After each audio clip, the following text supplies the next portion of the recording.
Lima kan narra nakala warri beeku warri yeroo dheeraa qorannaa gurguddaa irratti godhe waan jireenya gara fuulduraa affeertee akka irratti mari'achiiftuun barbaada. Qabsaa'onni waan san gaafsan godhanis hayyoonni waan san qoratanis gama seeraatiin haa taatu gama seenaatiin haa taatu gara diinagdeetiin gara ekoonoomiksiitiin warri qorate baay'ee jira. Yaaduma dimshaasha sii kennuudhaaf jalqabuma lafti maaliif ka dhuunfaa akka hin taane dhoorkame lafti akka hin gurguramne maaliif dhoorkame historical background qaba. Lafti land tiller takkaa'u mareen laraashuu wanni jedhamu kun wanni ka'eef maali? Sirna fiudaalaa jalatti qonnaan bulaan keessattuu uummanni gara kibbaa jiru Oromoos dabalatee lafa irboofsisoo ture sirna abbaa lafaati ture. Sirna abbaa lafaa kana keessatti lafti namoota muraasaan warra aangoo qabuu fi qabeenya qabu muraasaan qabamee uummanni irra jireessi sadarkaa ashkarummaatitti irboofsisoo safaraa waan tureef lafti qonnaan bulaaf haa taatu jedhan. Lafti qonnaan bulaaf haa taatu jedhan hin dhiibne zagayyeen fa'aan baaruun fa'aan. Qonnaan bulaan kuni seeraan lafa kennitee fi yoo calliftee itti dhiifte dureessi kaleessa saameetis maal godhees callaa harkatti qabate yoo qonnaan bulaan kun akka gurguru hayyamtuuf taate bifa adda addaatiin gaafa qonnaan bulaan kun waan adda addaatiin rakkate lafa kana deebisee mallaquma kaleessa saamee kiisha kaayataniin deebisee fudhachuudhaan qonnaan bulaa kana ciisanyuma kaleessatitti deebisa. Lafti qabsoo guddaadhaan harka qonnaan bulaa seente sun deebitee baatiidha. Okay. Saniyaas jijjiiramni gurguddaan dhufee jira. Itoophiyaan, Oromiyaan sadarkaa lafti odoo kan dhuunfaa taatu taate qonnaan bulaan hin miidhamne irra geenye irraa kan kun mari'atamuu danda'uu qaba. Yaada kana yaada gaafa gaaddisa hoggansa Oromoo irra turre mariidhaaf akka dhiyaatu akka yaadaatti abdii dhiyeessaa ture. Hayyoonni gurguddaan hogganoonni keenya bakka jiranitti jechuudha. Odoo wanni sana hin gahin wanni sun diigame jechuudha. Kun silaa bullaa'ee mari'atamuu qabu ture akka hayyoota biyyaatti akka hoggansa siyaasaatitti. Maal ta'uuf deemasti fakkaate akka amma laallutti fakkeenyaa fi maqaa liizii jedhuun maal taate wayyaanee jalatti warra wayyaanee seera mootummaa godhan lafti akka hin gurguramne godhan. Haa ta'u garuu luuppoolii itti fayyadamuudhaan maqaa liizii jedhuun lafa naannoo magaalaa naannoo Finfinnee naannoo Adaamaa jiru kana mootummaan qonnaan bulaa irraa fuudhee gurguraa ture. Imagine yoo bilisa kan gootu taate waan waggoota 20 kana qonnaan bulaa Finfinnee naannoo saniitti irra ta'e sadarkaa Oromiyaatti maltipilaay godhuu deemtaa jechuudha. Sadarkaa baadiyyaatti dhalatteetitti. Haga ammaa kan mootummaan gurgurachaa jiru dallaalli gurgurachaa jiru lafa magaalaa mana irratti ijaaruudhaaf warshaa irratti ijaaruudhaaf kan gurguramaa jiru. Lafa baadiyyaa gaafa akka gurguramu kan hayyamtu taate qonnaan bulaan xindii takka xindii lama qabu kuni hiree akkamii qaba ka jedhu waan irratti mari'atamuu qabu. Waan qorannaa guddaa gaafatu waan marii guddaa dibeet guddaa gaafatudha.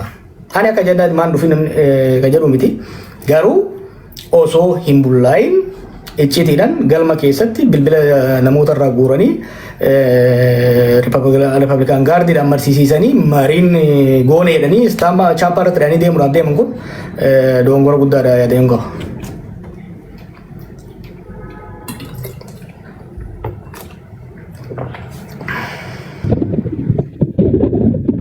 Gaarii dha obbo Jawaar egaa dhimma kana kallattii garaagaraatiin kan taasisee irraa dubbannuudha kan ta'uu deddeebiidhaani.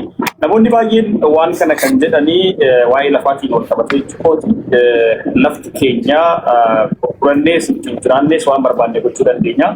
Abbootiin qabeenyaa lafa gatii gahaadhaan nurraa bitanii qonnaan bulaan keenya immoo waan isa fayyaduu fi waan isa dhiifne sirriitti beeka.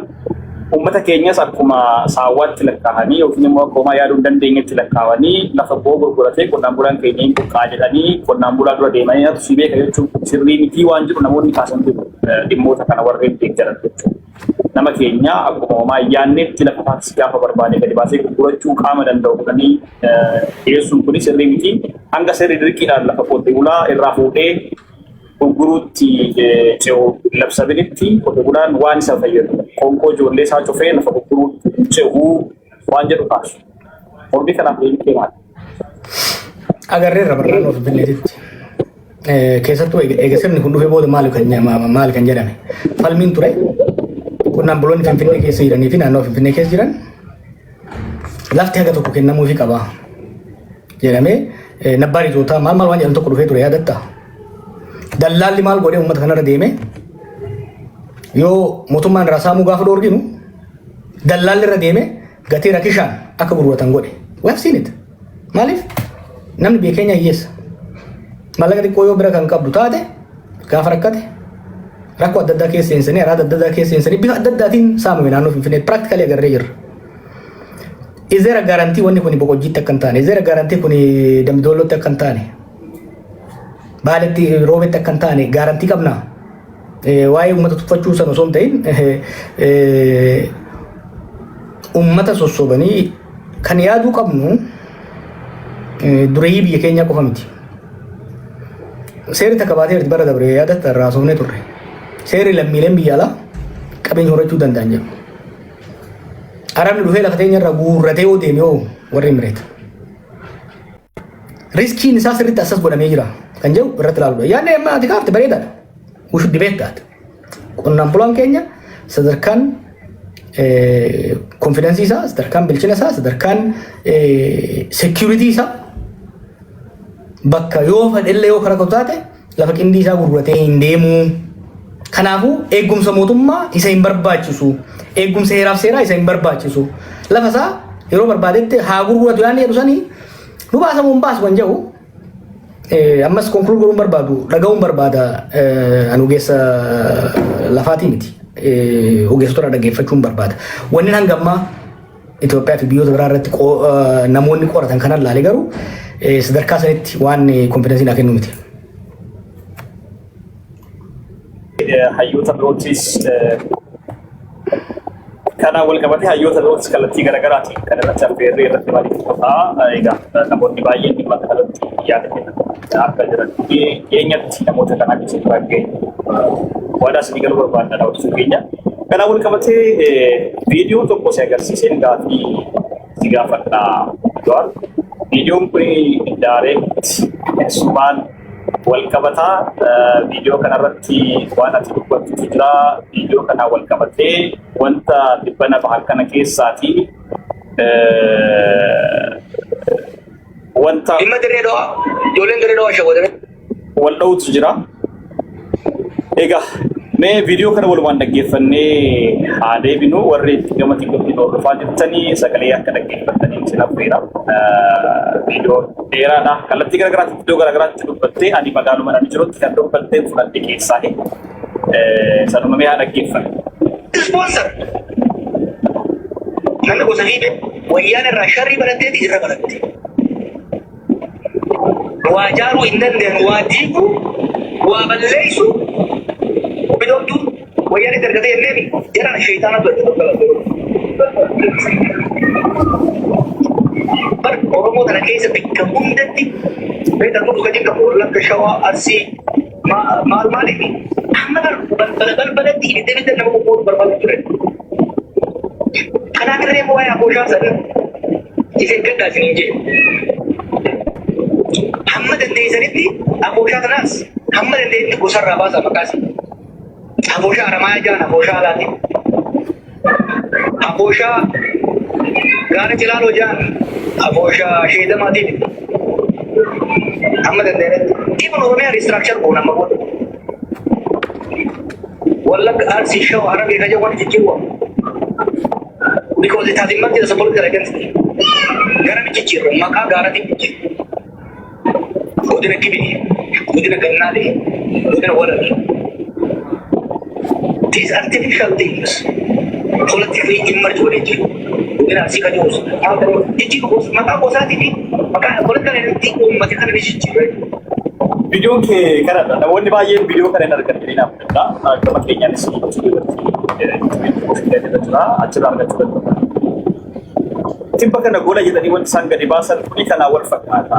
Kana duras iddoo biraatti kuni dhiyeenyadha kan dubbatte. Kana duras bara 4-5 dura waan kana dubbatte. Har'a maaliif mormitaa namoonni jedhanii viidiyoo kana gadi baasanis gaafatanii dhimma golaatiin wal qabsiistee wanta taasifte kunii fi wanti amma gadi ba'e kun garaagarummaan isaa maali? Ati maal jechuu barbaadde isaan maal fidanii jennaan mormuutti fi gaafii irra si kaafuu barbaadde. Laal maal seete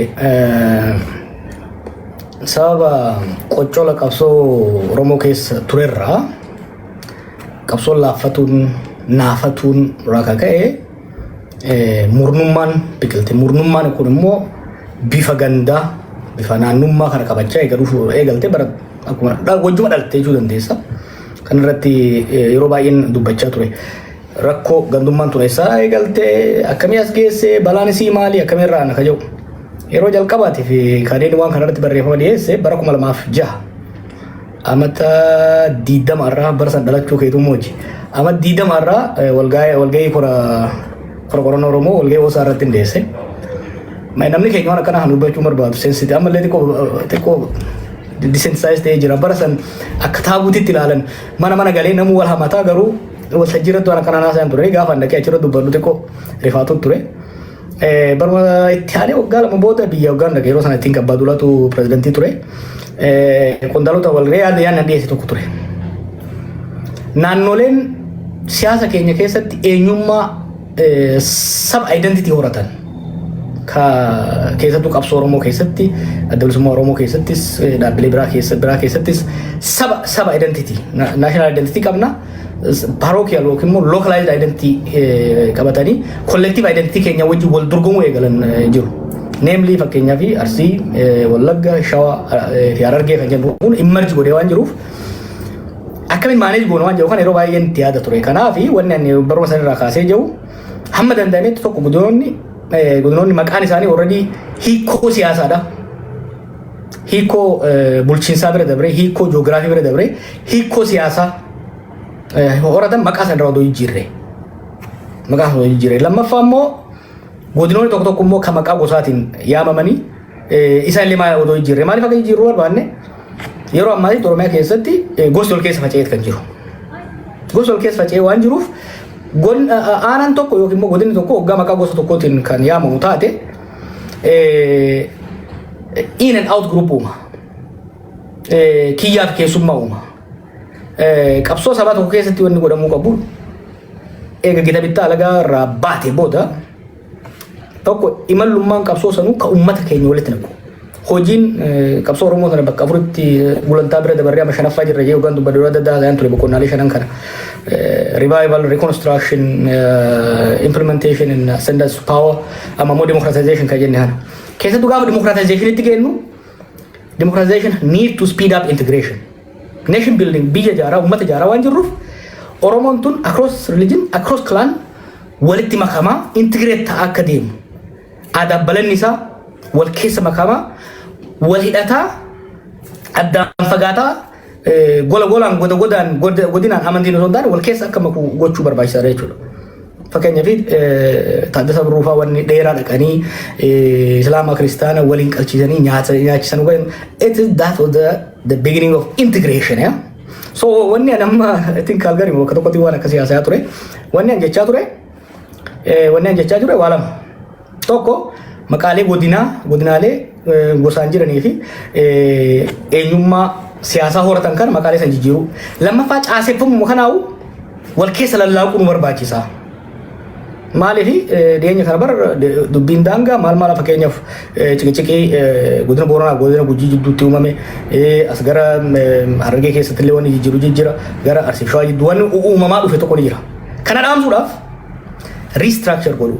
Laal warri wayyaanee nu sharranyaadha. Gaafa seenaa federaalizimii dhaabdu godina naannoo isii Dabuub zoon, Sameen zoon, Miraab zoon jettee keesse. Keenya garuu akkuma sirna gita biddaa duriitirraa dhaalteetti itti fufsiifte jechuudha. Nummoo kana restructure godhuu qabnaadha. So restructure godhuu qabnu hoggaan jedhu maqaa jijjiiru caaseeffama kanammoo wal keessa dha'u. Jarri kun maal godhee faallaa waan jedhu godhan. Faallaa waan jedhu maal wannan jechaa jiru. Godinoo kana diinee wal keessa makuu qabnaa. Diinee wal keessa isaanoo maal godhan bakka Haayila Sillaasee fi Mangistuutti deebisan. Wallaggaan akka walitti ijaaramu Arsiin warri gosa Arsii gosa tokko bakka tokkotti bulchiin tokko isa akka seenu warri Shawaa jedhamu gara tokkotti akka ijaaramu warri Harargee jedhamu gara tokkotti akka ijaaramu. The exact opposite of what need to be done at this stage of our national struggle. Sadarkaa kanatti wanti godhamuu qabu akkasii miti. Ani godinni maa diigamee miti godinni sirna heera mootummaa keessa sin jiru jijjiiruu dandeessa. Aanaas akka feetan restructure godhaa deemuu dandeessa. Wanni restructure goonu waa lama gargaaruu qaba habtaamu. Waa lama. Tokko ajandaa biyyoolessaa adan agenda biyya jaaru Oromiyaa cimsu tokkummaa uummata kanaa cimsu political agenda Kenya we have a political agenda as a nation political project san cimsu qaba lama efficiency administrative efficiency takkahu bulchiinsa saffisa tajaajila saffisa uummataaf kennu irratti wanti amma isaan gola jedhan kuni gara lachuunu gadi baay'ee akka nutti haasaniin barbaada barreeffama sallaaleetiin jira wanni gola jedhan kuni wanni inni fayyadu argaan jiru tokko political integration kajennuun ummata keenya wal keessa laagu walitti hidhata ummata keenya daangaa alagaanii fi nummaan immoo qabsoo keessaa fi qabsoo asitti illee uumne kana daangaa kana daakuu qabna jechuudha. The ever solidifying borders between our people need to go away. Daangaa kana kan diigoo osoo hin ta'in kan inumaayyuu heeraaf seera kenneefi diinagdee kenneefi wallaka qubatti gurmeessu shawaa qubatti gurmeessu warsi qubatti gurmeessudha. This is extremely dangerous. Yoo kaayyoonsaa uummata Oromoo kan tokkummaa isaa cimsuudhaaf walitti naqanne isaa kan cimsuudhaaf kan deemu taate kuni bu'aa faallaa qaba. Oromoo kan addaan fageessudha. Lammaffaa administratively yoo kan laalle taate immoo uummanni amma yeroo baay'ee godina gaafata. Maaliif godina gaafata? Fakkeenya maaliif Baaleen Bahaa uumame? Baaleen Bahaa uumame uummanni Baalee baddaa waan jibbeef miti. Uummanni wadda walaabuu rooben irraa fagaattee dheet kan achi takka uumamuuf barbaade. Gaafa gola jootee immoo gurguddaa kana uumtu it also defeat the purpose of administrative efficiency. Amma warri madda walaabuu qarqara Baalee Bahaa suni Shaashamannee dhufuu edaa jechuudha. Kuni administrative efficiency illee fayyadu. Political program jechuun political agenda keenyas political agenda ugaa jedhu politika saba Oromoo kana kan wal qabate ka tokkummaa isaa cimee jaaruudha hin fayyadu. Administrative efficiency illee hin fayyadu. Wanni waan kana irratti waan kana kan dhagee keessan barreessee hin ture. Wanni gadi bahee dubbadheef wal cinaa waan biraatiin dhufe. Yaanni federalizimii sabdaneessaa kana diinee federalizimii ji'oogiraafiitti goona kan jedhan kan dura deemanii turan sunis saniif haala mijeessuu fakkaata kun. Maaltu kana wal qabatee dhufetti fakkaate? Dur naannoo uumuudhaaf akka heeru mootummaatti naannoon tokko bakka lamatti bakka kuusaa taatu walitti bakka ofiisaa taatu haaraan uumamuudhaaf gaafiin House of Federationiif dhiyaatee House of Federationiin mari'atee ayyama kennee referendamii godhee achi booda paarlaamaa dhufee approve godhee kan deemamu. Amma maal jedhame? Gaafiin paarlaamaaf hin dhiyaata. Paarlaamaan sagalee wayyaa baanii dabarsaa pirezidaantiin mallatteessaa period. Kuni baay'ee Oromoo qofaaf miti. Saboota biraa keessatti illee jeequmsa guddaa waan kaasudha. Waan yoo kan itti deemu mul'ee taate sirriitti bulleeffamee pros and cons miidhaa faayidaan isaa sirriitti ilaalamu qabu jechuudha. Kan duraa irratti amaree wanni dho'isaan dhandhaaranii maal dho'isaa ta'a? Maaliif citii ta'a? Waan uummata miliyoona hedduuti mi? Waan fuulduree biyyaati mi? Maaliif citii ta'a? Hayyoonni biyya irratti amarate, yuunivarsiitii keessatti amarate, sadarkaa gandaatti irratti amarate, miidiyaa irratti amarate, wanni citii ta'uuf hin jiru. Waan kana amma qopheessanii maskarama irratti bara hojiitti hiikuuf deeman. Waa'ee kabura amaratamuudha. Yaadni amma isaan jiran kan kaafte kunis haa dhaggeeffamu kunis haa dhiyaatanii nu wajjin haa mormanii yookiin immoo ifiifuu haa dhiyeessanii. Kaduraa isaan haa dhiyeessanidha. Yaada kiyya dhiyeesseera an kuni Oromoodhaaf balaa qaba. Itoophiyaadhaaf balaa qaba wanni akkana kun. Wanni when not talking in the vacuum waan waggoota 8 dabre kana godhamaa jiru. Garee gadi bu'ee kan Sheekh Baddaa jedhee oofu. Anniyaa fi alajee uummata jaaraa jiru. Kanatu waa'ee wanni nutti haasa'uu barbaada. What is their intention? Maaliif gocha isaanii irraa madaallu. Hoggaa wanni tokko barreeffamu qofa laallu. We read between the lines. Wanni guddaan isaan godhaa turan Oromoo jidduuttis haa ta'u saba salammoota jidduutti jeequmsa uumaati kan turan. Amma akka ajandaatti gaaf dura gadaa baasan irra mari'anna. Wanni amma national dialogue ajandaa jedhanii baasan summii baay'ee of keessaa qaba. Waa'ee daangaalee waan jiran gaafilee fakkeenya Sidaamaa fi Oromoo walitti buusuu waan danda'an jira. Somaalee wajjin walitti buusuu Oromoo daangaa hunda walitti buusuu uummata kaa wajjin walitti buusuu waan qaqqabanii jira. San itti dhufna. Ammaaf garuu wanni jijjiirama Oromiyaa irratti illee Itoophiyaa irratti godhamuudha yaadamu iccitiin ta'uu qabu. it should be open for public discourse. Wanti kuni Oromiyaa golaan ijaaruuni Oromummaa ni cimsaa. Tokkummaaf nagaa Oromoo ni cimsaa. Administrative efficiency takkaahu kenniinsa tajaajila ummata bira dhaqqabu irratti ni fooyyessa. Misooma ni saffisiisa hunoo kanaan takka lama sadiin jedhanii daataadhaan nu agarsiisuu qabanidha.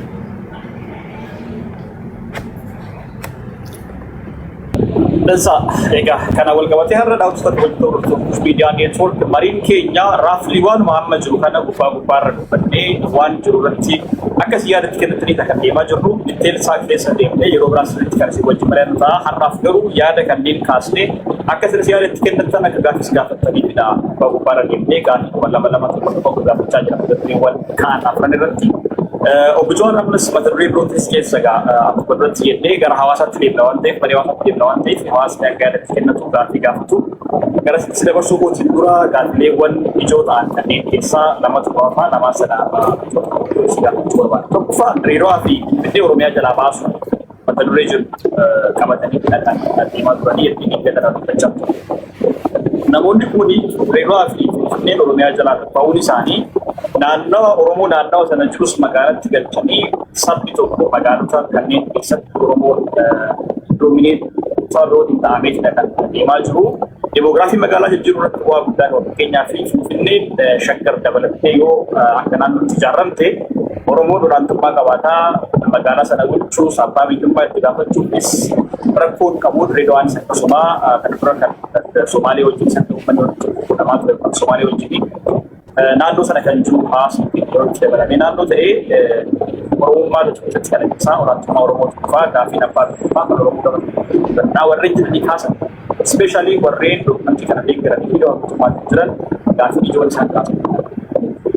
Ati immoo deengedda Oromiyaa gargar qooduu fi jiruu fi keessa ajandaa kanadhaa Oromoo cimaadhaan ibsatu. Yaada kana akka konsepsibsi.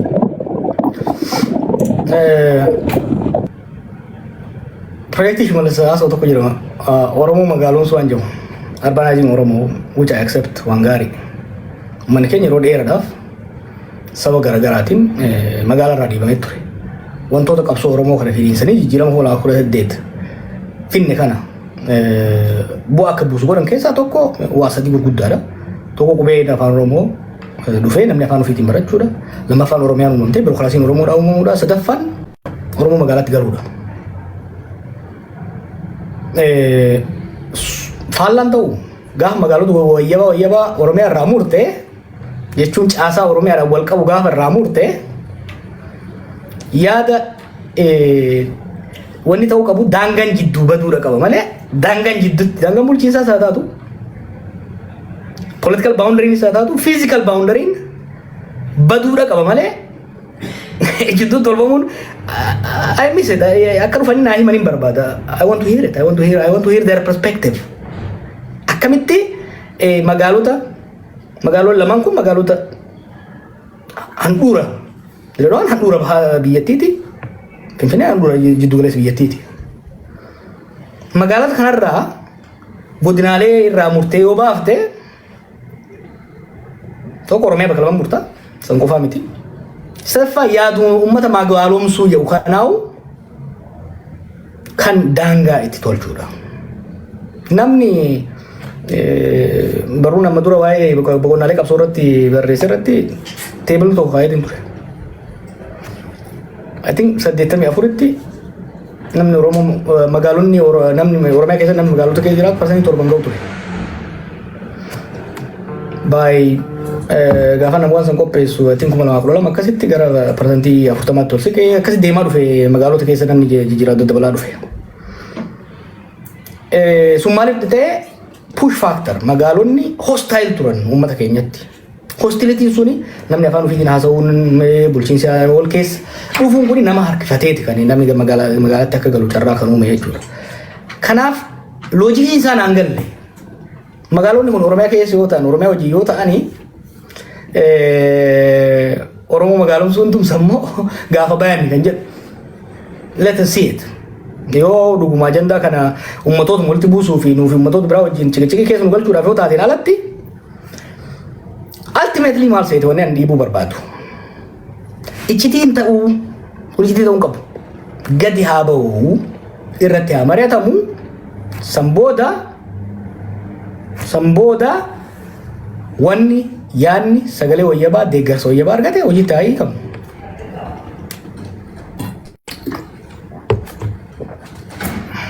Egaa kana amma eega jennee booda akkuma duratti jedhee marii hawaasaatti ce'uudhaaf jirra. Hawaasa keenya sagaleedhaan dhaggeeffatu maal irraa isin barbaachisa. Gaaffii tokko tofadha. Sirriitti kaasnaa yeroo biraa irraa mari'annaa jechuun namni qabaadha. Kallattii gaariidhaan haa ta'u gama kanaan. Har'aaf garuu waan kana ijoo suma qofa irraa kaasnee gaaffii tokko qofa sadarkaa irra dabarre. Federaalizimii sabdaneessummaa dhiibuu bu'aa moo balaadha biyya sanaa. Federalizimii sabdaneessaa dhiibuudhaaf deemaa jiranii itti dhaggeeffattee rakkatamu. Balaadha moo bu'aadha. Federalizimii sabdaneessaatu biyya sana jeeqaa jira. Saaffattoota walitti bu'an fidee rakkoo kan fidee jira. Federalizimii sabdaneessaatu daangaa biyya keessatti fudhee sababoonni naannoo tokkotti hawaasni Oromiyaan gara Raayii akka deemanii wal keessatti deemni kan fudhee irri mootummaa keessa soddamii lafa nama akka barbaade yeroo jiraachuuf hayyamu sirni warri TPLF ijaaran kun jedhanii filataaf baay'ee warri nama wanti kana deeggaran isa waan kana kaasu kanatu kana fidee kana beekuun qabanaa waan jedhu maal jedhama. Ana eeguma ilkaan cabsinee as waan raasaa turre. Ejjennoon gama lamaan jiru ifa. Isa irra deebi'uun hedduu barbaachisanatti fakkaatu. Ammas kan hin jedhu yaadonni tokko tokko yeroo eeggachuudha qaban. Haala biyyattii wal waraansa hamaa keessa jirtutti haala humnoonni siyaasaa biyya sanii kontestir ta'an dhimmoota kanarratti wal dura dhaabbatan dirree siyaasaa keessaa bahanii qawweedhaan wal dura dhaabbataa jiranitti dhimma hedduu falmisiisaa ta'e kana marii iccitii galma paartii tokko keessatti godhamuun jijjiiruuf deemuun balaa hamaadha fida. Anamma federalizimii sabdaneessaa hin tuqamini miti kan hin jechaa jiru. Kun hin dhufini miti mariif hin dhiyaatin mariif haa dhiyaatu.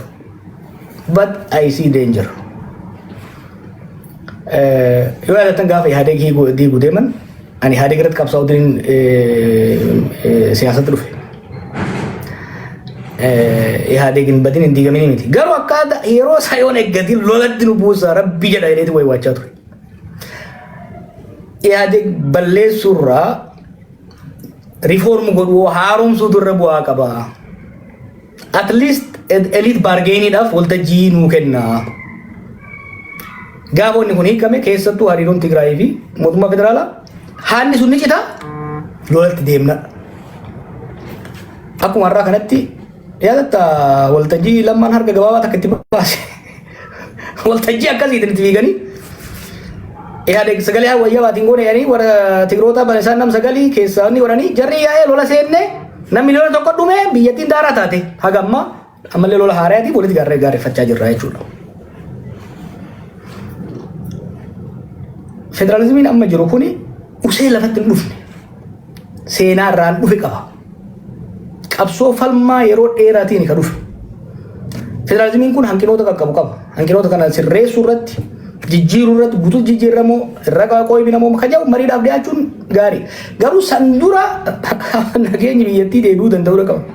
Humnoonni qawwee qabatanii wal falmaa jiran kuni bakka itti waan deebiini lola kana hammeessa gaaza kenna. Lola Oromiyaa keessa godhamuu fi lola Amaaraa keessa godhamuu fi lola Tigraay wajjin godhamuuf gaaza itti raba.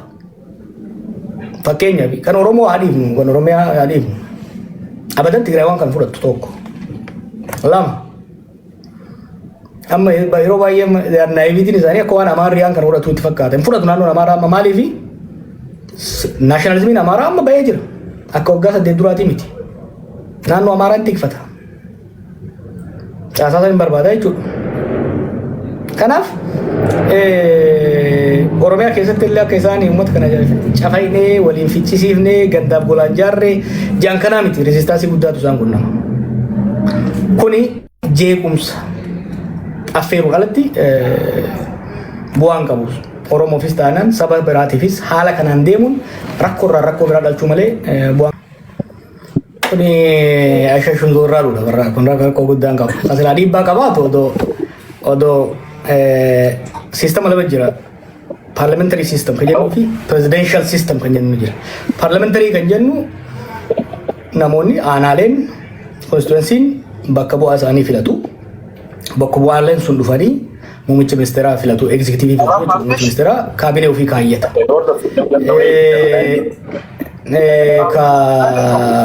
Ka prime minister seera prime minister akkasitti deemaa jechuudha. Ka parliamentary kan jennu amma kan Itoophiyaa keessa jiru, kan biyya Britain jiru, kan biyya Awurooppaa baay'ee keessa jiru kun parliamentary. Presidential immoo kan jennu lammiileen biyyattii kallattii mataadhaan presidentiidhaaf sagalee kennanii namichi sagalee wayyabaa argate suni